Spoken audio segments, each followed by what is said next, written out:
Sourate 12. Youssouf, Joseph. Au nom d'Allah, le tout miséricordieux, le très miséricordieux. Alif Lam Ra. Voici les versets du livre parfaitement clairs. Nous avons révélé le livre sous forme d'une récitation en langue arabe afin que vous puissiez en comprendre la signification. Nous te relatons à travers cette révélation du Coran les récits les plus sublimes et les plus édifiants dont tu n'avais jusqu'ici aucune connaissance. Joseph dit un jour à son père, « Père, j'ai vu en rêve 12 astres, ainsi que le soleil et la lune, tous prosternés devant moi. » Jacob dit, « Mon fils, garde-toi de décrire ton rêve à tes frères, qui pourraient par jalousie chercher à te nuire. Satan est en effet l'ennemi déclaré de l'homme. C'est ainsi que ton Seigneur portera son choix sur toi, en t'enseignant l'interprétation des rêves, et en te comblant toi et la famille de Jacob de ses faveurs, comme il a comblé auparavant tes pères Abraham et Isaac. Ton Seigneur est omniscient et infiniment sage. » Le récit de Joseph et de ses frères est en vérité plein d'enseignements pour ceux qui voudraient en être informés. Les frères de Joseph se dirent un jour, « Joseph et son frère sont plus chers à notre père que nous, qui pourtant sommes plus nombreux. Notre père est manifestement dans l'erreur. Tuons Joseph, ou abandonnons-le en quelque terre éloignée, afin que notre père n'ait Dieu que pour nous. Nous nous comporterons ensuite en hommes vertueux. » Mais l'un d'entre eux dit, « Ne tuez pas Joseph. Jetez-le plutôt, si vous êtes décidé à agir, au fond d'un puits, où quelques voyageurs de passage pourra le recueillir. » Ils dirent, « Qu'as-tu, père, à ne pas vouloir nous confier Joseph, auquel nous ne voulons pourtant que du bien? Laisse-le venir avec nous demain, afin qu'il puisse s'égayer et s'amuser sous notre surveillance. » Jacob répondit, « Je serais bien triste de vous voir l'emmener. Je redoute que dans un moment d'inattention de votre part, un loup ne vienne le dévorer. » Ils rétorquèrent, « Si un loup, malgré notre nombre, venait à le dévorer, nous serions vraiment des incapables. » Lorsque déterminés à l'abandonner au fond d'un puits, ils eurent emmené Joseph avec eux. Nous lui révélâmes, « Tu leur rappelleras un jour ce forfait sans qu'ils te reconnaissent. » La nuit tombée, ils retournèrent en pleurs auprès de leur père.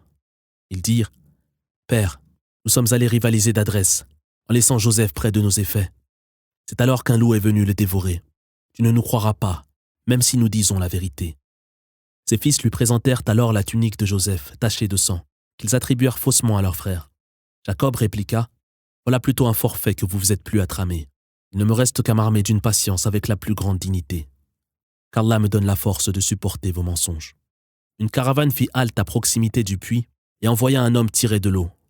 Après avoir jeté son seau, l'homme dit, « Heureuse trouvaille, un jeune garçon. » Ils dissimulèrent leur découverte, résolus à le vendre comme une vulgaire marchandise. Mais Allah savait parfaitement ce qu'il faisait. Ils le cédèrent donc à bon marché, quelques pièces d'argent, cherchant à tout prix à s'en débarrasser. L'Égyptien qui en fit l'acquisition fit cette recommandation à son épouse. « Traite-le convenablement.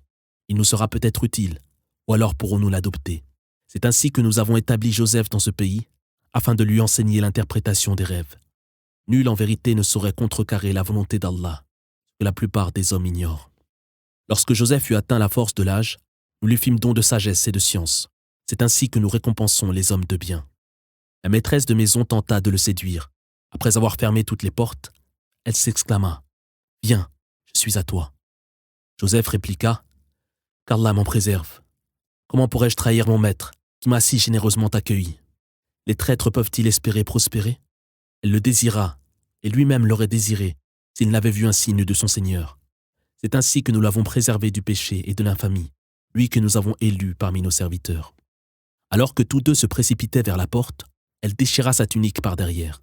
Arrivés à la porte, ils se retrouvèrent face au maître de maison, auquel la femme dit, « Quelle sanction mérite celui qui a voulu abuser de ton épouse, sinon d'être jeté en prison ou d'être impitoyablement châtié? » « C'est elle qui a tenté de me séduire, » se défendit Joseph. Un parent de l'épouse dit, « Si la tunique de Joseph est déchirée par devant, elle dit la vérité, et c'est lui qui ment. Mais si sa tunique est déchirée par derrière, alors c'est elle qui ment, et lui qui est sincère. » Constatant que la tunique était déchirée par derrière, le mari dit, « Voilà bien une ruse dont les femmes sont coutumières. Vos ruses sont redoutables. » Puis se tournant vers Joseph, il dit, « Joseph, oublie ce qui s'est produit, avant d'ajouter à l'adresse de son épouse, « Et toi, implore pardon pour le péché dont tu t'es rendu coupable. » Des femmes en ville disaient, « L'épouse du grand intendant tente de séduire son serviteur, dont elle est éperdument amoureuse. Elle est manifestement dans l'erreur. » Blessée par leurs propos qui étaient parvenus à ses oreilles, elle décida de les inviter à une collation. Après les avoir installés dans un salon préparé à cet effet, elle remit à chacune un couteau avant d'ordonner à Joseph de paraître.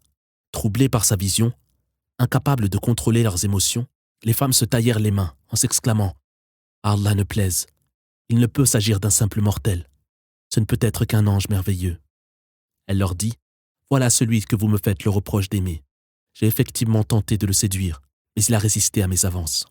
Or, s'il ne se plie pas à ma volonté, il sera certainement jeté en prison et vivra dans l'humiliation. » Joseph dit « Je préfère, Seigneur, me retrouver en prison plutôt que de céder à leurs avances. Mais si tu ne me préserves pas de leurs intrigues, je crains de me comporter en ignorant et de succomber à la tentation. » Exaucant sa prière, son Seigneur, celui qui entend tout et sait tout, le préserva de leur machination. Puis, alors même que son innocence avait été clairement démontrée, ils crurent bon de le jeter un certain temps en prison. 2 jeunes gens entrèrent en même temps que lui en prison. L'un d'eux lui dit « Je me suis vu en rêve, en train de presser du raisin. » Tandis que l'autre affirma « Quant à moi, j'ai rêvé que je portais sur la tête du pain, que des oiseaux venaient picorer. Donne-nous l'interprétation de ces rêves. Tu en as visiblement la capacité. » Joseph répondit « Je vous expliquerai vos rêves avant que votre repas ne soit apporté. Cela fait partie des facultés que j'ai reçues de mon Seigneur, après avoir renoncé au culte d'un peuple qui ne croit ni en Allah, ni au jour dernier. Pour suivre la religion de mes ancêtres, Abraham, Isaac et Jacob, il ne nous appartient pas d'associer une quelconque divinité à Allah. Cette foi, pure de toute idolâtrie, est une grâce d'Allah envers nous et envers les hommes, mais la plupart d'entre eux ne sont pas reconnaissants. Mes 2 compagnons de prison, est-il préférable d'adorer une multitude de divinités ou Allah, Dieu unique, qui a soumis à son pouvoir l'ensemble de la création? Vous n'adorez en dehors d'Allah que des noms, sans aucune réalité, que vous et vos ancêtres avez inventés, sans vous fonder sur la moindre preuve révélée par lui. Il n'est d'autorité que celle d'Allah. Il vous a ordonné de lui vouer un culte exclusif et sincère. Telle est la vraie religion, mais la plupart des hommes l'ignorent. Mes 2 compagnons de captivité, l'un de vous recommencera à servir du vin à son maître, tandis que l'autre sera crucifié, avant que les oiseaux ne viennent se nourrir de sa tête. Sachez que les rêves dont vous avez demandé l'interprétation se réaliseront. » Se tournant vers celui dont il savait qu'il aurait la vie sauve, il dit « Évoque mon cas devant ton maître. » Et Satan lui fit oublier la requête de Joseph, qui demeura donc plusieurs années en prison. Le roi dit « J'ai vu en rêve 7 vaches grasses, dévorées par 7 vaches décharnées, mais aussi 7 épis et 7 autres desséchés. Donnez-moi l'explication de cette vision, vous autres, grands d'Égypte, si vous êtes en mesure d'interpréter les rêves. » Ils dirent « N'est là qu'un tissu de rêves. Nous sommes d'ailleurs bien incapables d'interpréter les rêves. » Se souvenant de Joseph après plusieurs années, celui des 2 hommes qui eut la vie sauve dit « Moi je vous en donnerai l'explication.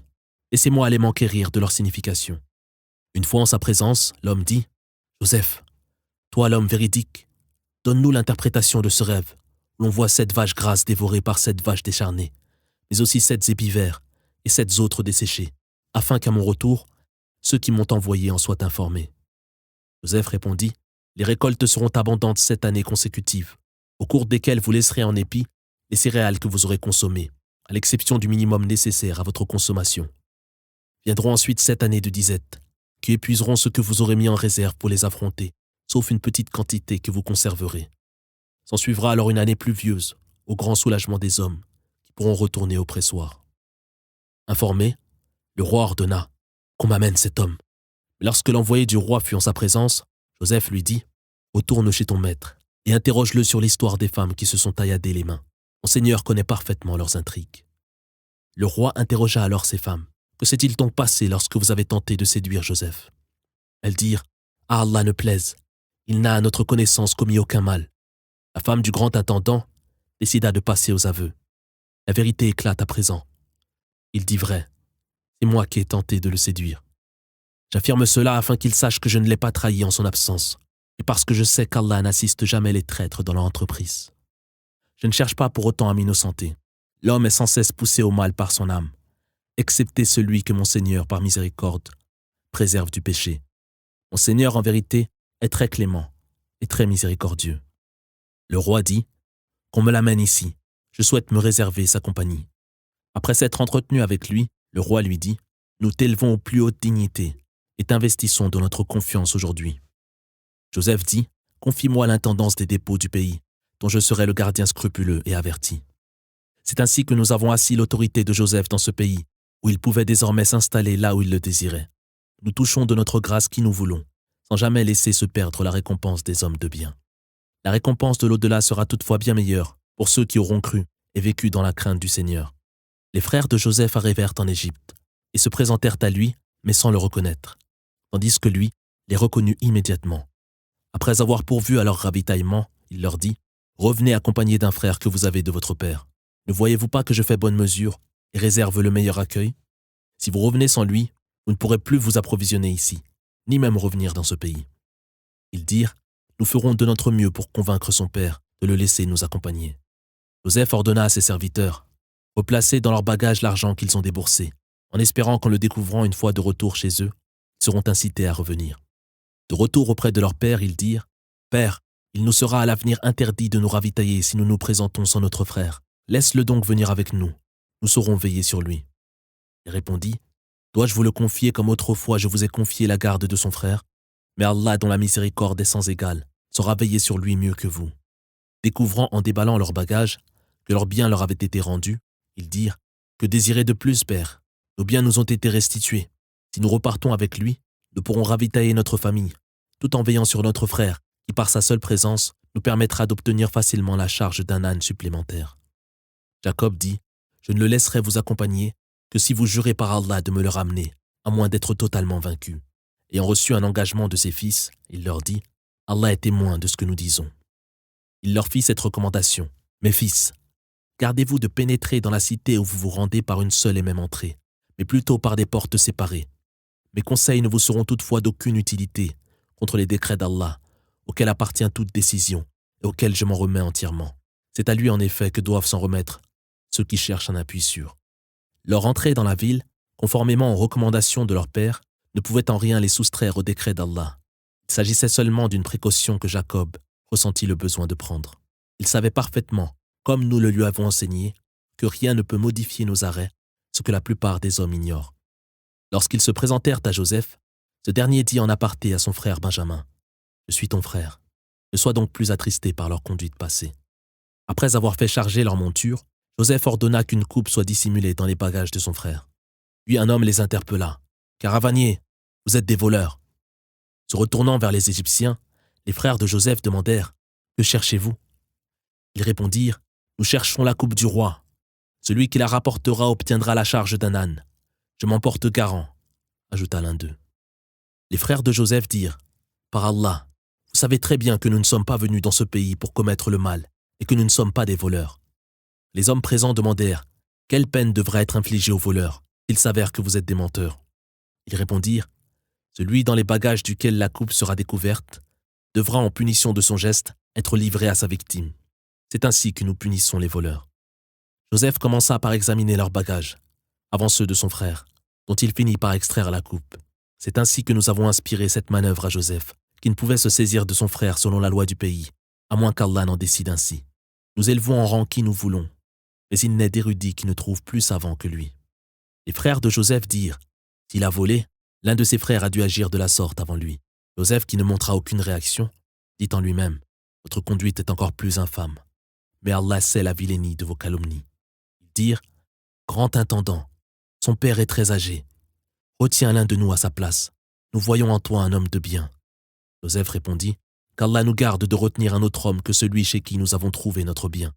Nous serions vraiment injustes en agissant ainsi. » Désespérant de le fléchir, ils se mirent à l'écart pour se concerter. L'aîné dit « Avez-vous oublié que vous avez pris un engagement envers votre père et que déjà vous avez manqué à votre parole au sujet de Joseph?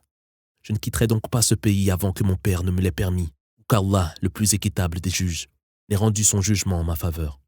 Retournez auprès de votre père et dites-lui « Père, ton fils a commis un vol. Nous ne rapportons que ce dont nous avons été témoins, sans savoir ce qui s'est réellement produit. Tu peux interroger les habitants de la cité où nous avons séjourné et la caravane dans laquelle nous sommes arrivés. Nous disons la vérité. » Le père répliqua « Voilà plutôt un forfait que vous vous êtes plus à tramer. Il ne me reste plus qu'à m'armer de patience avec la plus grande dignité. Allah l'omniscient, l'infiniment sage, me les rendra peut-être tous un jour. » Se détournant d'eux, il ajouta « Comme je suis triste de l'absence de Joseph. » La prunelle de ses yeux avait blanchi à cause de la douleur qui l'accablait, qu'il avait de la peine à contenir. Ils se dirent « Par Allah, tu n'auras de cesse d'invoquer Joseph jusqu'à te consumer de douleur, ou mourir de tristesse. Il dit, je crie ma détresse et ma tristesse à Allah seul, qui m'a révélé des choses que vous ignorez. Mes fils, allez donc vous enquérir du sort de Joseph et de son frère, sans jamais désespérer de la miséricorde d'Allah. Seuls les impies désespèrent de la miséricorde du Seigneur. Lorsqu'ils furent en présence de Joseph, ils dirent, Grand intendant, nous souffrons, nous et les nôtres, de la disette, et nous n'avons apporté qu'une somme modique. Fais-nous malgré cela bonne mesure et sois charitable. Allah récompense toujours les âmes charitables. Il dit, savez-vous seulement ce que vous avez fait à Joseph et son frère lorsque vous étiez ignorants? S'exclamèrent, serais-tu Joseph? Il répondit, je suis en effet Joseph, et celui-ci est mon frère. Allah nous a comblés de ses faveurs. Que celui qui craint le Seigneur et supporte patiemment les épreuves, sache qu'Allah ne laisse jamais se perdre la récompense des hommes de bien. Les frères dirent, par Allah, le Seigneur t'a préféré à nous. Nous étions vraiment dans l'erreur. Il dit, nul reproche ne vous sera fait aujourd'hui, qu'Allah vous pardonne, lui dont la miséricorde est sans égale. Emportez ma tunique que voici, et placez-la sur le visage de mon père, qui recouvrera la vue. Puis revenez avec l'ensemble de votre famille. À peine la caravane s'était-elle mise en marche que leur père dit, je sens l'odeur de Joseph, même si vous pensez que je radote. Ceux qui l'entouraient dirent, par Allah, tu persistes dans la même erreur. L'homme qui lui apporta l'heureuse nouvelle plaça la tunique sur le visage de Jacob, qui aussitôt recouvra la vue. Il dit, ne vous ai-je pas dit qu'Allah m'a révélé des choses que vous ignorez? Ils dirent, Père, implore le pardon de nos péchés, nous étions vraiment dans l'erreur. Il dit, j'implorerai pour vous le pardon de mon Seigneur, le très clément, le très miséricordieux. Lorsque Jacob et sa famille se présentèrent à Joseph, celui-ci accueillit son père et mère en disant, entrez en Égypte, où par la volonté d'Allah vous vivrez en toute sécurité. Il fit s'asseoir ses pères et mères à ses côtés sur son trône, puis tous se prosternèrent devant lui. Joseph dit, Père, voici que mon rêve d'autrefois se réalise par la volonté d'Allah qui m'a comblé de ses faveurs, en me faisant sortir de prison et en vous faisant venir du désert après que Satan eut semé la division entre mes frères et moi. Mon Seigneur l'omniscient, l'infiniment sage, se montre bienveillant envers qui il veut. Seigneur, tu m'as investi d'une part d'autorité et m'as appris à interpréter les rêves. Toi, créateur des cieux et de la terre, tu es mon maître ici-bas et dans l'au-delà. Fais-moi rejoindre à ma mort les croyants vertueux, un homme entièrement soumis à ta volonté.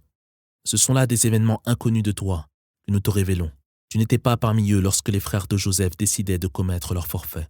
Mais la plupart des hommes, quels que soient les efforts que tu déploieras, rejetteront la foi. Tu ne leur réclames pourtant aucun salaire. Ce n'est là qu'un rappel adressé à l'univers. Que de signes visibles dans les cieux et sur la terre, auxquels les hommes ne prêtent aucune attention. La plupart d'entre eux ne croient en Allah qu'en associant de fausses divinités à son adoration. Sont-ils si sûrs qu'ils ne seront pas saisis par le châtiment ou surpris par l'avènement de l'heure? Dis, voici ma voix. J'appelle les hommes avec la plus grande clairvoyance à vouer un culte exclusif et sincère à Allah, imité en cela par ceux qui me suivent. Gloire à Allah, je ne suis point du nombre des païens. Nous n'avons suscité avant toi, pour recevoir nos révélations, que des hommes vivant dans les cités. N'ont-ils pas parcouru le monde et médité le sort de leurs devanciers? La demeure dernière est bien meilleure pour ceux qui craignent le Seigneur. Êtes-vous donc dépourvus de toute raison? C'est seulement lorsque les messagers perdaient tout espoir de voir les leurs croire en eux que nous leur portions secours, sauvant alors ceux que nous choisissions. Notre châtiment ne saurait être écarté des criminels. Il est certainement dans leur récit des leçons pour des hommes doués de raison. Le Coran n'est pas une invention, mais la confirmation des écritures antérieures et l'exposé détaillé de toutes choses, un guide et une miséricorde pour les croyants.